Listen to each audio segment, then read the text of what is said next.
Bonsoir, Monsieur Seck. Bonsoir, Monsieur Ndiaye. Nous sommes très heureux de vous accueillir sur ce plateau. Comme je viens de dire, vous avez publié l'ouvrage qui s'appelle Immobilier au Sénégal, la copropriété, qui est un thème vraiment très intéressant et très d'actualité parce que vraiment, c'est quelque chose que les gens ont du mal à comprendre. De plus en plus, nous vivons la copropriété au sein d'immeubles au Sénégal. Mais comme vous nous avez expliqué, les gens connaissent plus la copropriété verticale, mais il y a aussi la copropriété horizontale, donc les cités. Moi, je ne savais pas que, par exemple, dans les cités, il y a des parties qui sont des parties communes, les espaces verts, les routes et tout, ça appartient aux gens de la cité. Effectivement. Effectivement. Alors, ce qu'il faut savoir, c'est qu'on a deux régimes juridiques qui vont concerner tout ce qui est ensemble immobilier. Parce que là, on va parler de la copropriété, mais dans les copropriétés horizontales, on a aussi le régime juridique qui est le lotissement. Le lotissement, hein, qui n'a rien à voir avec la copropriété, même si ça peut être assimilé. Mais il y a une différence. En général, c'est des cités fermées. Quand c'est une copropriété, en général, c'est des cités. Exactement. C'est différent des lotissements qui sont des... Exactement, parce que si vous voulez, le lotissement, voilà, le lotissement, en fait, si vous voulez, c'est un régime juridique qui est un petit peu différent quand même de la copropriété, parce que là, bon, ce qui fait la copropriété, si vous voulez, c'est le fait qu'il y ait un terrain où est érigé un bâtiment, et ce terrain-là, si vous voulez, appartient à tous les copropriétaires qui sont dans l'immeuble. Alors, dans la copropriété horizontale, il y a une différence, c'est-à-dire que quand vous achetez votre villa, vous achetez la villa et aussi le terrain. D'accord, donc vous êtes en titre foncier individuel et après vous avez les allées. Hein, il peut y avoir aussi des espaces communs, il peut y avoir une piscine ou voilà les jardins, tout ça. Et là effectivement, ça va être des parties communes en quelque sorte. Donc on a quand même deux régimes juridiques qui sont assez différents. Peut-être qu'on va y revenir un petit peu plus tard. Donc à partir de 1988, je pense que on a sorti une loi qui gère la copropriété, mais comme souvent les décrets d'application tardent, je pense que c'est seulement en 2002 que le décret d'application est sorti. Effectivement. 14 ans après. Donc maintenant, quelles sont les difficultés, par exemple, que les gens rencontrent le plus en matière de copropriété? Alors, les difficultés, bon, je dirais qu'il y en a plusieurs. Hein. Alors, juste peut-être faire un point sur l'historique de la copropriété. Effectivement, il y a eu la loi de 1988 qui est venue réglementer justement ce mécanisme juridique. Mais il faut savoir que ça existait bien avant. Hein, parce que nous, on s'est toujours basé en fait sur la juridiction française. Hein. Donc longtemps avant, le législateur, ou enfin plutôt le juge, s'est basé sur la jurisprudence et la loi de 1938, qui est une loi française. Absolument. Et donc effectivement, après, bon, en 1988, bon, le législateur a travaillé pour justement adapter la loi à la réalité sénégalaise, même si, bon, en termes de similitude, c'est pareil avec la loi française, il n'y a pas vraiment de différence, la nuance elle est vraiment minime. Absolument. Et donc jusqu'à aujourd'hui, hein, on a aussi des cas au tribunal où le juge est obligé d'interpréter en prenant en compte aussi la jurisprudence française, parce que voilà, malheureusement, c'est assez jeune, on va dire, et malheureusement, il n'y a pas beaucoup de ressources documentaires pour le juge, et donc bon, il y a encore cette ressource française qui est encore utilisée. Donc, on entend beaucoup parler, quand il s'agit de copropriété, de syndic. Et parfois, on confond le syndic, le syndicat des copropriétés. C'est quoi exactement la différence? Alors, ce qu'il faut savoir, c'est que dans la copropriété, il y a plusieurs organes qui interviennent. Hein. On a effectivement le syndic qui est chargé de la gestion de la copropriété. Il va avoir plusieurs rôles. Hein. Il va avoir un rôle de gestionnaire administratif, donc tout ce qui concerne les documents, les PV d'AG. C'est lui qui va justement s'occuper de tenir les archives. Il va avoir aussi un rôle de comptable, parce qu'après, qui dit copropriété, il dit partie commune, donc dit forcément des charges, hein, des dépenses. Tout ce qui est voilà, charge, voilà, c'est vraiment le syndic qui va être un petit peu le représentant des copropriétaires. Absolument, voilà. mais ce qu'il faut savoir aussi, je pense, c'est que, comme vous l'avez dit dans votre livre, c'est qu'une fois qu'on est copropriétaire, on est d'office membre du syndicat des copropriétaires.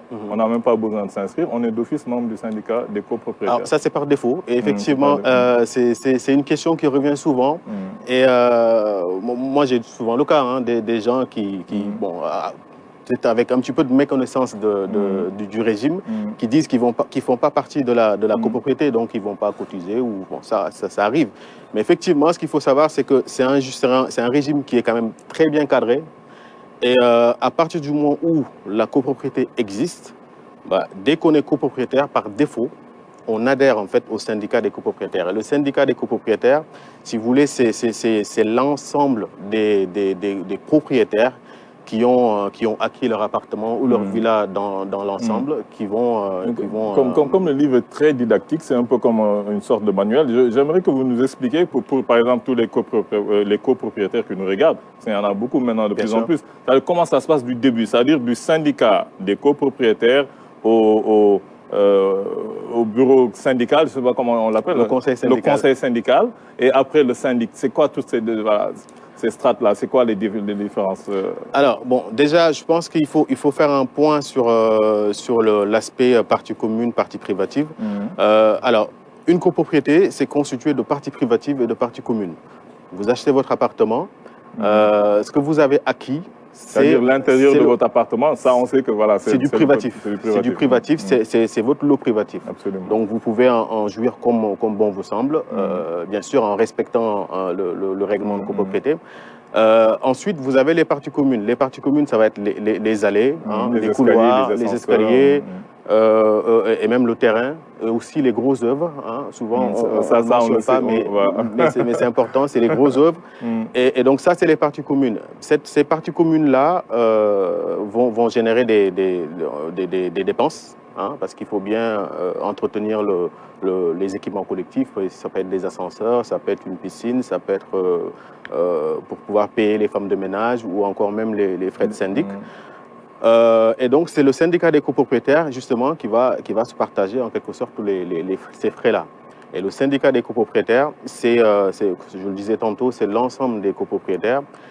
Et parmi ces copropriétaires-là, ils vont s'organiser pour justement élire un petit bureau. Et c'est ce qui va s'appeler justement le conseil syndical. Et ce bureau-là va se charger justement d'avoir un rôle plutôt consultatif, on va dire, par rapport au syndic, parce qu'il va jouer le rôle, le lien entre le syndic et les copropriétaires. Et de contrôle aussi de la gestion du syndic. Hein. Et donc justement, c'est ces copropriétaires-là, le syndicat des copropriétaires, qui va se réunir en assemblée générale pour élire un syndic qui va venir s'occuper de la gestion quotidienne de la résidence. Voilà, donc c'est un petit peu comme ça que c'est organisé. Et le conseil syndical a un président? Alors oui, le conseil syndical va nommer un président, va nommer aussi même un trésorier, va nommer même des commissions. Après, bon, il n'y a pas de formalisme bien défini. Après, ça va dépendre du bon vouloir du conseil syndical de mettre en place des comités, tout ça, pour pouvoir bien suivre la gestion. Vous l'avez souligné dans l'ouvrage aussi, parfois il y a un peu des abus de pouvoir du président du conseil syndical qui ne connaît pas bien ses prérogatives. Normalement, comme vous dites, il ne doit pas agir en dehors du syndicat des copropriétaires. C'est-à-dire que tout ce qu'il doit faire, il doit avoir l'aval du syndicat des copropriétaires, avec une majorité que vous allez nous expliquer tout à l'heure peut-être. Donc, parfois, les gens pensent qu'être président du conseil syndical leur donne un certain pouvoir. Alors, effectivement. Alors, ce qu'il faut savoir, ce qui est important, c'est que le conseil syndical n'a pas de pouvoir décisionnaire. Et ça, bon, moi, comme j'exerce aussi en tant que syndic, j'ai souvent ce petit malentendu. Alors, le pouvoir dans la copropriété, c'est le syndicat qui le détient. Hein. C'est l'ensemble des copropriétaires qui vont aller se réunir justement en assemblée générale et avec un ordre du jour bien défini, hein, et avec des règles justement de prise de décision assez particulières. On va y venir après. Mais le pouvoir appartient au syndicat des copropriétaires. Donc le syndic, ni le conseil syndical n'a de pouvoir décisionnaire. Par contre, le syndic, effectivement, peut quelquefois prendre des initiatives. Je pense, par exemple, il peut y avoir une urgence. Hein. Là, il faut qu'ils prennent des initiatives. Après, bon, c'est un petit peu cadré parce qu'il faut derrière informer les copropriétaires ou même convoquer une AG pour leur expliquer un petit peu ce qui s'est passé et toutes les initiatives qui ont été prises dans ce sens. Mais effectivement, le conseil syndical n'a pas de pouvoir décisionnaire et c'est aux copropriétaires de prendre les décisions. Bonjour M. Seck, ça fait plaisir de vous rencontrer et surtout de vous lire. C'est un ouvrage très intéressant.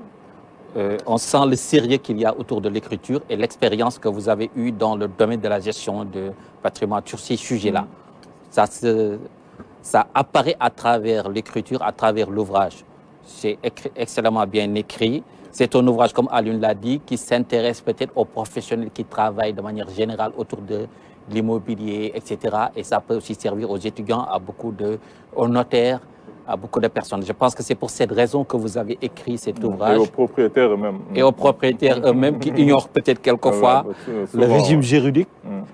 Et on peut comprendre même peut-être cette ignorance du régime juridique parce qu'on peut dire qu'au Sénégal et dans nos pays, en Afrique de manière générale, nous avons vécu ou nous sommes en train de vivre une transformation profonde de nos modes de vie par rapport à nos cohabitations, nos coexistences. On avait l'habitude de vivre peut-être dans des villages, dans des propriétaires peut-être qui ne correspondaient pas à ce que nous sommes en train de vivre aujourd'hui. Avec le développement urbain, les bâtiments, les immeubles, etc. Donc une nouvelle réalité, une nouvelle donne qui forcément implique peut-être de nouvelles pratiques sociales que les gens peut-être n'ont pas pu inculquer, acquérir. Et donc, je pense que cet ouvrage-là devient intéressant parce que c'est un ouvrage qui ne se lit pas comme ça, comme un roman, qui peut être posé là. Et je pense que ça devait intéresser les propriétaires, ceux qui achètent des maisons, etc., des appartements, qui vivent en copropriété.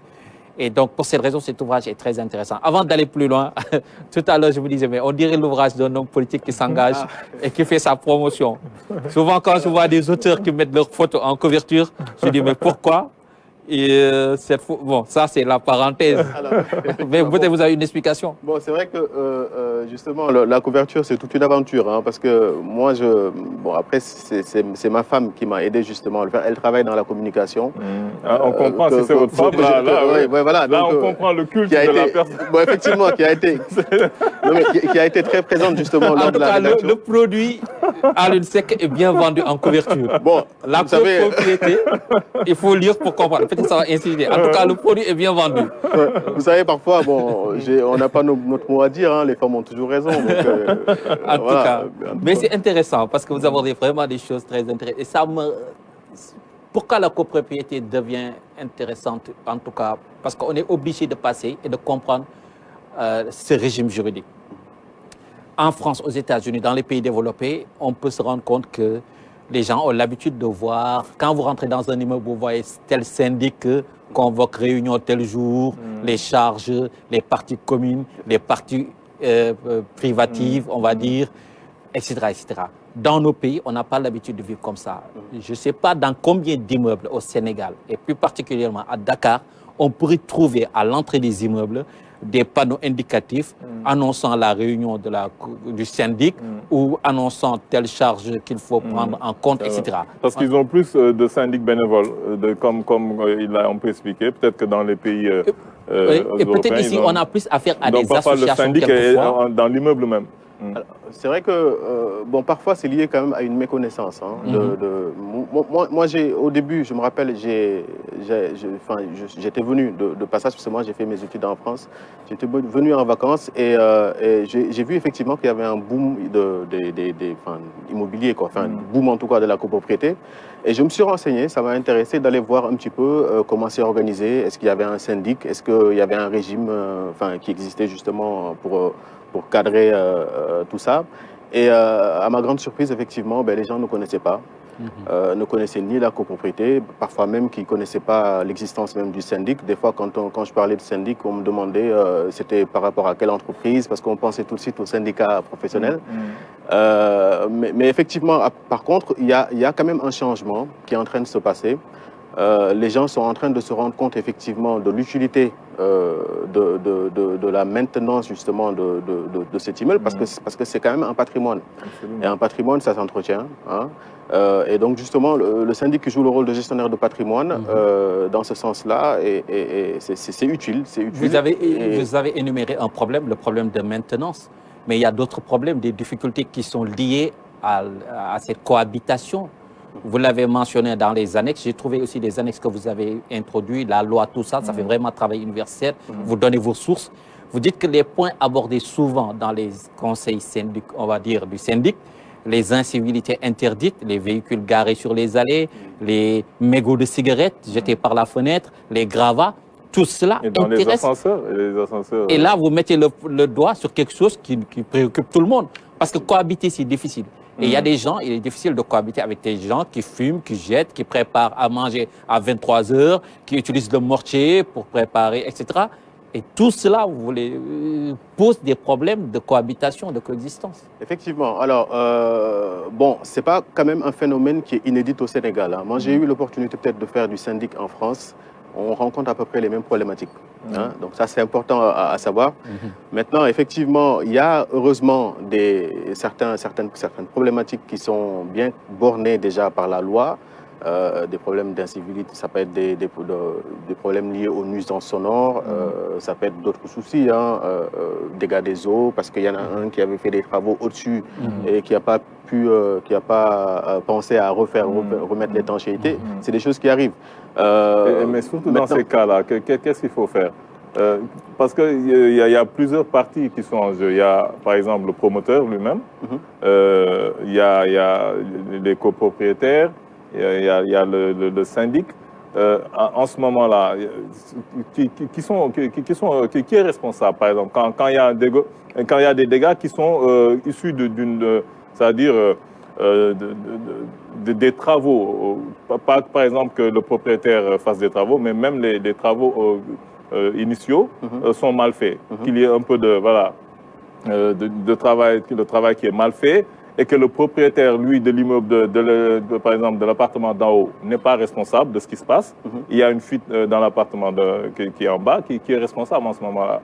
Alors, la responsabilité, alors ça va dépendre de beaucoup de choses. Déjà, ce qu'il faut savoir, c'est que si c'est un immeuble neuf, on a ce qu'on appelle la garantie décennale, qui est obligatoire depuis le dernier code de la construction. Ça fait maintenant 10 ans. Donc ça, c'est important de le savoir. Cette garantie décennale va venir couvrir en quelque sorte tout ce qui est lié aux grosses œuvres. D'accord. Donc l'étanchéité va être prise en compte. On va avoir aussi tout ce qui est les tuyaux encastrés, tout ça. Alors, maintenant, ça dépend. Il y a une question de garantie qui va venir entrer en jeu. Si le propriétaire... S'il y a malfaçon, par exemple, si c'est une malfaçon... Alors, s'il y a malfaçon, là, effectivement, c'est la garantie décennale qui va rentrer rentrer en jeu. Et maintenant, une fois qu'on sait qu'il y a la garantie, maintenant, par exemple, est-ce que la personne qui a, par exemple, l'appartement d'au-dessus, est-ce que cette personne est obligée de laisser les gens venir faire des travaux chez lui, même si ils viennent le déranger, à quelle heure il doit venir, en sachant que la personne qui est en dessous, Alors, en général, oui, c'est obligé. C'est pas mentionné dans la loi, mais souvent dans les règlements de copropriété, c'est mentionné. Donc, c'est obligatoire, effectivement, quand il y a des travaux, de pouvoir laisser libre accès aux intervenants. Et ça, c'est tout à fait normal. C'est des choses qui arrivent souvent et il y a de la mauvaise volonté. Par mes connaissances surtout. Mais effectivement, c'est obligatoire. Vous dites aussi que la copropriété est devenue une question de sécurité publique. Pourquoi? Et d'autre part, vous dites aussi que c'est une activité génératrice d'emploi. Comment? Alors, question de sécurité publique, on le voit. On voit des cas où on a des incendies. Des effondrements d'immeubles. Et ça, quelquefois, c'est lié à un problème de maintenance, un problème de gestion ou de suivi. Vous allez en France, par exemple, vous avez carrément des lois où tous les 10 ans, il faut refaire le ravalement de façade. Bon, malheureusement, aujourd'hui, au Sénégal, à ma connaissance, il n'y a pas d'obligation dans ce sens. Mais imaginez que vous n'y êtes pour rien, vous passez dans une rue, et vous avez un balcon ou des carreaux qui se décollent et qui tombent sur votre tête. C'est une question de sécurité. Il y a aussi les effondrements et même les incendies. Parce que les incendies... par exemple, au Sénégal, ce qu'il faut signaler, c'est que beaucoup d'immeubles où il y a ce genre de problème, ce n'est pas des propriétaires, ils ne sont pas copropriétaires. La plupart du temps, ce sont des locataires. C'est-à-dire qu'il y a un propriétaire de l'immeuble qui, lui, ne prend pas, c'est-à-dire ne réfectionne pas son immeuble comme il faudrait et qui laisse les locataires voilà, dans des conditions assez vétustes. Et la plupart du temps, c'est des situations comme ça. Est-ce que dans ces cas-là, l'État, la réglementation peut obliger la personne à refaire son immeuble? Ah oui, ça existe déjà, c'est ce qu'on appelle l'arrêté de péril. Et ça, c'est le rôle justement même de la municipalité, de la mairie, qui peut justement délivrer un arrêté de péril pour un immeuble pour lequel on considère que ça devient dangereux de laisser des gens y habiter. Maintenant, est-ce que c'est toujours appliqué? Ça, c'est un autre débat. Mais en tout cas, s'il s'agit d'une copropriété, quand vous allez... en fait, si vous voulez, c'est la différence qu'on a ici entre le Sénégal et d'autres pays où le phénomène est assez développé. Parce que là-bas, ils ont eu l'occasion peut-être de faire face à beaucoup d'incidents de ce genre, et donc ils ont vite légiféré. Nous, aujourd'hui, on y est, c'est le moment quand même de bien cadrer le secteur, c'est très important. Et c'est pour ça que j'ai parlé de création d'emplois. De sécurité publique. Pour les emplois. Par contre, pour les emplois, ça, c'est même une évidence. Vous allez dans une résidence, vous avez des gardiens qui y travaillent. Vous avez des femmes de ménage, vous avez des salariés parfois, des gens qui sont embauchés, des techniciens, des électriciens, des plombiers, qui sont là en permanence, justement, pour intervenir à chaque fois qu'il y a des problèmes, des incidents. Parce que le réflexe souvent des propriétaires, c'est de dire j'ai mon menuisier, j'ai mon électricien, j'ai mon plombier, je ne vais pas. Alors, pour les parties communes, ça c'est en monopropriété, c'est différent. C'est-à-dire que quand on parle de copropriété, ça veut dire que déjà, on a un ensemble immobilier pour lequel la propriété appartient à plusieurs personnes. Donc effectivement, quand on est en monopropriété, là, on ne rentre pas dans ce régime-là. Mais bien sûr, toujours pareil, c'est le problème de gestion qui revient toujours. Et on a la culture ou pas, je pense que ça vient. Maintenant, après, peut-être qu'il faut laisser un petit peu le temps faire les... Tout à l'heure, vous parliez du refus de certains copropriétaires d'accepter le règlement. Mais vous l'écrivez vous-même, à un moment, au moment même de signer chez le notaire, la signature de l'acte-là suppose acceptation déjà. On n'a plus le choix. On n'a pas le choix. Sauf que, est-ce qu'on rappelle ce principe à ceux qui viennent acheter en leur disant, vous vous engagez, mais sachez que... Alors, effectivement, c'est un principe qui n'est pas toujours respecté. Bon, peut-être pas de mauvaise foi, mais par méconnaissance. Encore une fois, par méconnaissance. Parfois, on ne lit pas tout. Le notaire est obligé, au moment de la signature de l'acte, d'annexer le règlement de copropriété à l'acte de vente. Pour que la personne soit au courant, effectivement, sur quoi elle s'engage. Maintenant, le fait que, justement, l'acquéreur n'ait pas eu ce règlement de copropriété ne le décharge pas. Effectivement, on peut considérer qu'il y a... Voilà, exactement. On peut effectivement considérer qu'il y a eu un problème d'information, et ça, c'est peut-être un autre problème. Mais ce qu'il faut savoir, c'est que quand on achète un appartement dans une copropriété, par défaut, on est censé respecter le règlement de copropriété, par défaut, même si on ne l'a pas eu. OK. Et puis, vous parlez aussi, page 75, à propos de la désignation. Vous dites la désignation formelle d'un syndic est obligatoire, quelle que soit la taille de la copropriété. Moi, je me dis, est-ce qu'on est tous au fait de ce principe-là, qui est fondamental, obligatoire? On n'a pas le choix. Alors, ce qu'il faut savoir, c'est qu'on a deux types de syndics. On a le syndic professionnel, qui en général, c'est une agence immobilière ou un cabinet spécialisé en gestion de copropriété. Et on a aussi ce qu'on appelle le syndic non professionnel.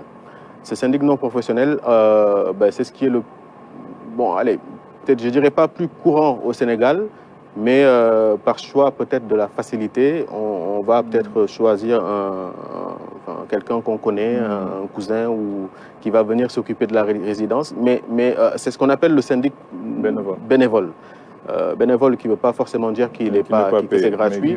Mais après, là, justement, encore, le problème qui va se poser, c'est justement l'expertise. Parce que gérer un bâtiment, ce n'est pas juste venir récupérer les cotisations, payer les femmes de ménage, payer les gardiens, et puis c'est fini. Non, il y a aussi le volet technique. Et le syndic est responsable parfois s'il n'a pas agi en toute diligence pour résoudre, par exemple, un problème technique, il peut être responsable.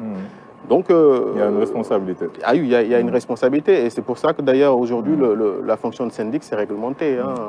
Vous parlez des syndicats des copropriétaires, le conseil syndical, les autres occupants. C'est qui les autres occupants? Alors, les autres occupants, effectivement, c'est les locataires.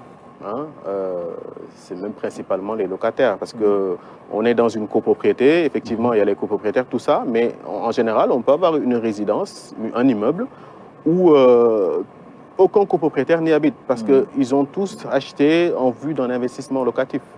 Donc voilà, il y a ces locataires-là aussi, même s'ils ne sont pas concernés justement par les AG, tout ça. Mais ils subissent. Et c'est ça le problème, parce qu'un locataire va se retrouver là, il va se dire, moi je ne suis pas concerné, je ne vais pas aux réunions, aux assemblées générales du syndic, etc. Il n'est pas concerné. Mais lui, il peut même être la source du problème que les gens déplorent au sein même de cet espace de vie. C'est toujours pareil.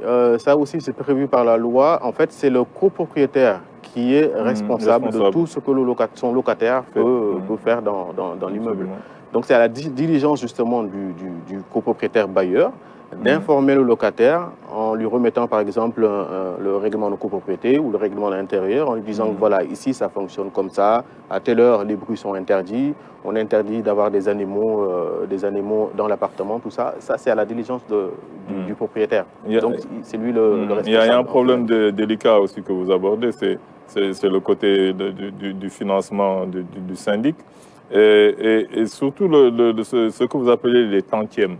C'est-à-dire les millièmes, c'est assez compliqué. C'est-à-dire pour les cotisations, c'est parfois au prorata des surfaces qu'on occupe ou ce genre de choses-là.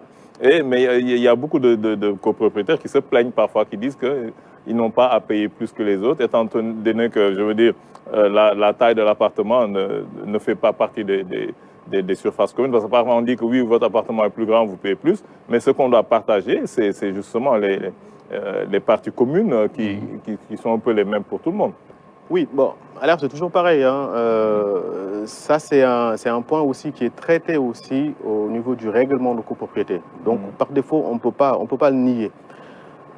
On a effectivement au Sénégal, dans plusieurs immeubles, par exemple, ils optent justement pour un forfait au lieu de faire des calculs au millième, même si ça peut poser un problème de régularité aussi, ça c'est important parce que normalement c'est contraire au règlement de copropriété qui dit clairement que les charges doivent être réparties en fonction des millièmes, des tantièmes. Alors, ce mode de calcul, si vous voulez, c'est en fonction c'est ce qu'on appelle le critère d'utilité. En fonction de la surface que vous avez de votre appartement, de la position géographique, est-ce que la fenêtre que vous avez donne une vue sur le jardin? L'autre ne l'a pas. Est-ce que si vous habitez au premier, par rapport à celui qui habite au 10e, par rapport à l'ascenseur, effectivement, c'est pas la même utilité. Donc effectivement, alors c'est ce critère d'utilité-là qui est utilisé justement pour faire le calcul de ces millièmes-là. C'est un calcul pourquoi il y a des cas plus juste. Pourquoi il y a des cas où le calcul ne se fait qu'à partir de la surface de l'appartement, par exemple? On dit, oui, on voit ceux qui ont la même surface paient la même chose, ceux qui ont des surfaces un peu plus petites paient la même chose. Donc on se dit qu'à partir de là, il n'y a que ça qui a été pris en compte. Ou bien il y a des choses qu'on ne voit pas. Alors, c'est pareil. En fait, je pense que là aussi, si on a des cas comme ça, c'est parce qu'on n'applique pas le règlement de copropriété. Après ça, c'est la responsabilité du syndic. Voilà, le syndic est censé être là pour faire appliquer le règlement de copropriété. Maintenant, effectivement, il peut avoir comment ça s'appelle, en face les copropriétaires qui lui disent clairement non, nous on ne veut pas appliquer ça. à un moment donné, il est obligé d'agir en fonction du vouloir des copropriétaires, mais tout en quand même mettant une réserve à ce qu'ils sachent qu'effectivement, ça peut poser un problème de régularité au cas où un jour, il y a un copropriétaire qui vient contester.